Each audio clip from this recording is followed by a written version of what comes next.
eBird now has over 1 million users worldwide. They've submitted almost 100 million checklists, adding up to over 1.5 billion records. And this is incredible. Unfortunately, there are a lot of people still doing it wrong. I'm Doug Hitchcox. My goal is to get the most people to see the most birds, and in this video, I'm going to cover the most common errors eBirders make. Before we dive in, I do want to make a plug for the eBird Essentials course in Cornell's Bird Academy. I honestly wish taking this course was required for new eBird users, but even people who have been using eBird for years could benefit, as they are usually the ones I see making these errors that we'll talk about. The first mistake on my list is one that I've talked about on this channel before, but it's so frustrating that I need at least to mention it here again. It is the problem of people not actually writing notes on the birds that are flagged for being rare or as high counts. It was in my How eBird Review Works video that I talked about this if you want to take a deeper dive. But quickly here, it is that when you add a rare bird to your checklist, the app pops up with an R indicator that is a prompt to add comments to support your ID. But too many people write things like, quote, in a bush or seen well, nothing to indicate what was actually seen or even noting any of the field marks. I think the root of this is that you can write notes anytime for any species on a list, and it can be helpful to write a comment about where you saw a particular bird. I lead a weekly bird walk at a nature center and often add notes on where we saw different birds so that visiting birders have a good idea of what trails to look for their targets on. But these are all species and counts that are within eBird's filters and don't need to be reviewed by eBird. This makes me kind of wish that there were separate sections for these to have your notes and documentation, but I think we are way too far along to see something like that built in. Instead, do what the notification tells you and actually describe the bird. Alright, number 2 on my list has to do with an apparent misunderstanding of a core premise in eBird, that the most valuable data comes from complete checklists. Every time you submit a checklist, you are faced with a very important question. Are you submitting a complete checklist of all the birds you could identify? The point of the question is to know if your list can be used in calculations like frequency and abundance, which are some of the coolest outputs from eBird. Unlike other citizen science projects where you're reporting a single individual at one place at one time, eBird has you report all the species at a place in time, and importantly asks you to confirm that it is a complete checklist, that is, all the birds you're able to identify. What you may not realize is that along with your report of what was there, your complete list also tells eBird what species weren't there. Again, this is what you need to know for calculating frequency and abundance, and this is how we get some of the amazing outputs like bar charts, target species lists, and the status and trends maps. To be clear, the question is asking if you are deliberately leaving birds off the list. The common example I like to give is to imagine that you are going to the beach to look for shorebirds. You keep a list of all the different sandpipers and plovers you see, but you don't pay any attention to all the gulls around. They were there, but you didn't spend time looking at them, and you don't know what species they were. If you are deliberately leaving them off the list, you would mark this list as incomplete. I also see this a lot with rarity stakeouts. People will spend an hour looking for and hopefully seeing a rare bird, and only submit the rarity and maybe 1 or 2 other species on the checklist when there were dozens of others present. I honestly think more people should be reporting rarities using the incidental protocol. This protocol is meant for when birding isn't your primary purpose, like birds you notice when you're gardening or casually looking at your bird feeders throughout the day. I'd like to make the case that some people on a rarity chase aren't actually birding. Their primary purpose is to find the target species, which is a very different focus from actively birding and keeping track of all the species present. And this might be a good segue to my third error, which is another protocol issue, and this one has to do with backtracking. I think a lot of birders, at least in North America's first introduction to citizen science is through Christmas bird counts. You spend the day recording what birds you saw, and also your effort, how much time was spent and distance traveled. eBird's protocol is pretty similar, but importantly doesn't want you to count the distance that you retrace in the total of your area covered. Before the eBird app came out, I feel like people were more cautious of this because you'd have to estimate the distance you covered. I'd often use Google Maps to measure out the distance that I went. Now it is pretty slick to have the app just track you when you're doing a list, and it tells you the total distance covered. But I'm worried that this has made us pay less attention and is causing most people to report their total distance, whatever the app says when you stop the checklist, rather than going back and not including the area you backtracked on. What I think is even more confusing is that eBird wants you to keep the track running even when you are backtracking, and then adjust the distance when you are done. I think it is much more intuitive if, for example, you're at a place that you're going to walk a single trail out and back, to just stop your track at the furthest distance on your walk and not have it continue as you retrace your steps. Then you can just tap the clock at the end of your walk to adjust the total time. That would give you the correct distance and time, but eBird explicitly states that they want you to keep the track running even when backtracking. So be honest and leave a comment here if you do this correctly. Or what is the longest you've ever gone with forgetting to stop a checklist? At least that is an easy fix by tapping on the edit button and dragging the slider back, adjusting the track, the time, and the distance. Next on my list is breeding codes. We just wrapped up a breeding bird atlas here in Maine, and for that 5-year project I was hired as the outreach coordinator. In this role I did a lot of trainings for volunteers and a lot of data review. One of my biggest takeaways from that was that trained volunteers are pretty good at using breeding codes, but your average eBirder seems to not really know what some of these codes mean or when they should use them.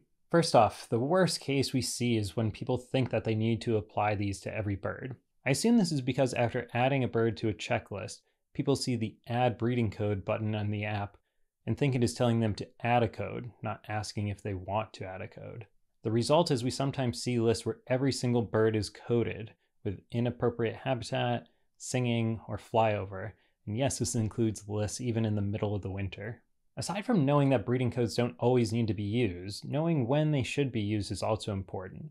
Most breeding bird atlases will have safe dates for each species, which is when a code can safely be used knowing that that species is in breeding habitat and no longer migrating. If you read the description of the breeding codes, you'll see that some of the lower possible codes specifically say that the bird should be in suitable nesting habitat, and sometimes in parentheses for some projects only during the breeding season. One of the most common examples we saw of this were people using the S or singing code for warblers or other songbirds that clearly were still migrating. These were observations of species sometimes over 100 miles from one of their closest breeding sites. So perhaps the simplified takeaway here is just because you hear a bird sing doesn't mean that you should code it as singing. The other code that was severely overused was FL, or recently fledged young. Again, reading the description, it states, recently fledged, or downy young observed while still dependent on adults. It's also worth noting these birds are usually incapable of sustained flight. Instead, what we saw were birders labeling any obvious hatchier birds as recently fledged. This includes birds that could have traveled a long distance from their natal sites, and that's the problem. We shouldn't be using these codes if they're not appropriate. And I would say that it was really the interpretation of how recently fledged is that appears to be the problem. Now, just like how eBird has filters for the species we report, I really wish they had built-in filters for breeding codes. Nature Counts is another citizen science project that is very similar to eBird and used for the various breeding bird atlases in Canada. They have built-in features for breeding codes that cover not only the time they can be used, but also which species they apply to. It always seemed weird to me that you could report a bird that doesn't sing as singing in eBird. Alright, up next, this is kind of a funny one, but it is a problem with changing your language preferences in eBird. I don't know why this comes up so often. It's hard to tell if it's a bug or just user error, but over on the unofficial eBird user discussion group on Facebook, it seems like every other day someone has an issue with this. It usually presents as seeing the wrong language displayed, or sometimes just wrong bird names. And the quick answer is that this is just a feature within eBird that lets you select one of 55 different languages, plus another 39 regional versions of English, Spanish, French, or Portuguese that you can pick to be displayed.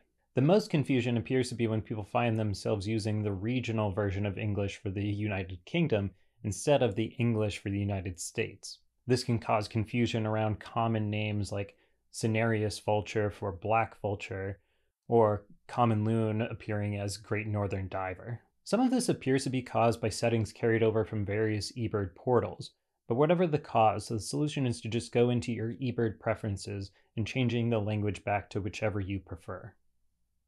Alright, now number 6 on my list. This might just be more of a personal hot take, but I think a lot of people are not using subspecies correctly. Quick pause here to acknowledge that I'm going to use subspecies and field identifiable form interchangeably here. Many of these forms that we know from eBird comprise multiple subspecies, but we still use that term, albeit incorrectly, to describe these. So anyways, bear with me while I explain this. eBird does want us to include the local expected subspecies as default options on the checklist, but I think a lot of people don't even know what they are reporting when they use these. A classic example of this is with juvenile dowitchers. People seem to just pick whichever subspecies is on the checklist, but it's really only adults that can be reliably identified to the subspecies level. Or adult herring gulls. This one will be a moot point as herring gulls are going to be split in eBird with the next taxonomic update, but the amount of adult herring gulls reported as American herring gulls is always funny to me. We don't know. They all look the same. And when they get split, all the herring gulls in North America will become the American, unless they were specified otherwise. But I'd rather they just get assigned when the split occurs, rather than eBirders just randomly picking the expected subspecies. Again, maybe this is just a personal issue, but I don't see the value in reporting a subspecies unless you know the difference and are actually identifying it as such. There's a great article by W. Douglas Robinson and Sean Cozart available online on the ABA's Field Ornithology page that I'll put a link to in the description if you want to read a fuller discussion on this. Alright, last one has to do with audio uploads. Beginning in September 2015, eBird joined forces with the Macaulay Library to allow observers to upload media to their checklists, both photos and audio recordings of birds. And the numbers are incredible. In a little under 9 years, over 2 million recordings of birds have been archived. Even better, all of this media has been used in over 1,400 scientific publications. And this is great, but unfortunately a lot of these recordings suck. The Macaulay Library does have a set of standards for recordings and especially editing your audio clips before uploading, but most birders don't seem to follow them. I'd love to make a video in the future on some of the best practices for recording, but there are already some really great resources on the Macaulay Library's website. I'll still point out here that once you've got a recording, there is some basic editing that should happen before uploading. You'll need some software to do this. I've always used Adobe's Audition, but Audacity is free and works on macOS, Windows, and Linux. All birdsongs should be normalized to -3 decibels. That makes the birdsongs loud enough to actually hear. There are so many recordings in the Macaulay Library that haven't been normalized, and you have to crank the volume way up to even get a hint of the song. I think a lot of people do this because there isn't a good signal to noise ratio in their recording, so when you normalize it, it kind of makes it look a little messy and you hear a lot of that noise in the background, but that is fine. One edit you can do to clean up your recordings, that the Macaulay Library is fine with, is using a high-pass filter to remove some of the low-frequency noises that are present in most recordings. These could be distant traffic hum or wind blowing through the trees. But it is worth noting that audio editing software does have all sorts of tools for cleaning up audio. But remember that the point of this is to preserve the biological record.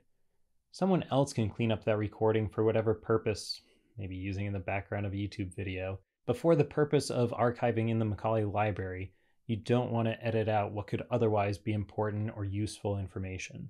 These were just some of the most common errors that I see eBirders make. Let me know in the comments if you learned anything here, or if there are some other mistakes that you see people make often.